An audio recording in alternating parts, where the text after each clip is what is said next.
Hello internet friends. In this video I am finishing riveting the baggage ribs to the center fuselage skin. This is also a proud dad moment because I finally got my oldest son to come help me do something on the airplane after building for 2 years. So he's helping buck the rivets that I'm riveting in with my 2X rivet gun. Now, if you haven't watched a previous video, the technique that I use is I put a piece of 2-inch blue tape over the rivet that I'm riveting because I'm using the swivel flush mount rivet set. And if I don't put the tape down, it seems to mark up the skin. So in an effort to not mark up the skin, I'm using the tape. It seems to be pretty effective. Okay, and finishing this section is exciting for me because basically the next section is the firewall, right? And so the firewall section is going to house the panel, which is, you know, since I'm a computer guy, that's my primary, I don't want to say that's my primary interest, but that's where I'm looking forward to, and I think will be the most fun, is getting all the electronics working and powered up and connected together. And maybe it won't be. I don't know. In my mind it is, but I'm like, well, that sounds a lot like what I do for my day job.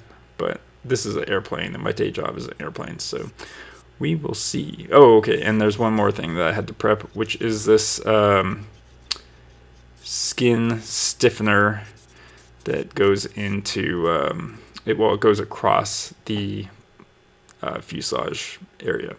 So just like anything else, you have to deburr it and then prime it and dimple it. Well, dimple, then prime. I actually stopped myself this time. I dimpled, then I primed, and then I riveted it together. So good job, me.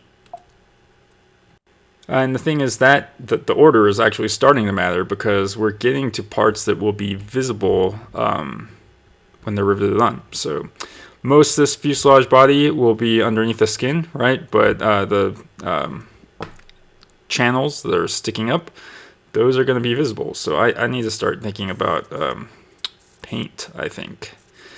I think it'll be a lot easier to paint the parts and rivet them on than it will be to rivet the entire structure together and then try to paint it as one giant assembly. So starting to have those thoughts, especially as I go into the fuselage, because that has a lots of areas that are visible. You should also be aware that there are some LP4-3 blind rivets that you'll have to use the blind riveter to put in. Okay, and then a little while later, my father-in-law comes over and we finish up the last of the rivets. Okay, and I guess small update, I did complete 5 hours of training in the Vans RV-14 demonstrator this week. It was challenging. I don't know what the word is to describe it. The plane is awesome. I definitely validated that I made the right decision to build the RV-14. The specs definitely match the real experience of the plane. Here's a picture of me in front of the plane. The training was actually pretty intimidating. These were the conditions I filmed here. Mike Seager flying. I don't know if that's a 7 or a 9, but yeah, he's taking off in the morning to go grab the 14 and bring it back from Vans.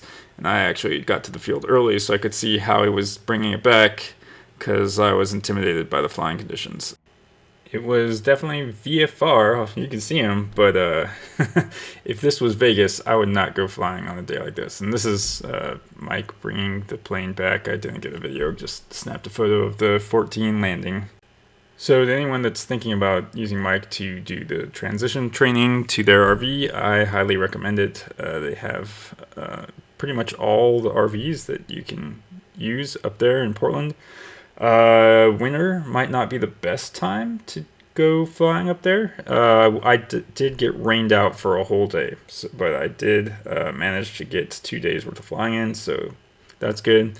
I will warn you, Mike's hanger has a tiny door in it. I was wearing a ball cap, and I did smack my head on the bar there because I couldn't see it because of my ball cap. So I'm warning you so you don't make the same mistake. Okay, and one kind of funny anecdote.